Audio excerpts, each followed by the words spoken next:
বিএনপির সিনিয়র যুগ্ম মহাসচিব রুহুল কবির রিজভী বলেছেন, শেখ হাসিনার নির্দেশেই সম্প্রতি কয়েকটি বাসে আগুন দেওয়া হয়েছে। চোরা রাস্তা দিয়ে আওয়ামী লীগ দেশে আসার স্বপ্নে বিভোর। জাতীয় বিপ্লব ও সংহতি দিবস উপলক্ষে রাজশাহী বিশ্ববিদ্যালয়ে এক অনুষ্ঠানে তিনি একথা বলেন।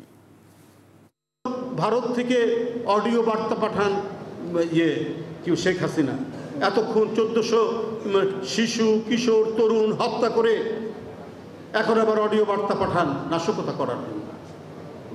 কয়েকটা বাসে আগুন দিয়েছে, আপনারা শুনেছেন, একজন ড্রাইভার মারা গেছে গোপরে থেকে, ঘাপটি থেকে। ওদের কাছে তো টাকার অভাব নাই, প্রচুর টাকা। বাংলাদেশ ব্যাংকের সেই 800 কোটি টাকা, তারপরে বিভিন্ন ডেভেলপমেন্টের পদ্মা সেতুর টাকা আছে, আপনার ফ্লাইওভারের টাকা আছে, মেট্রো রেলের টাকা আছে, টাকার তো অভাব নাই।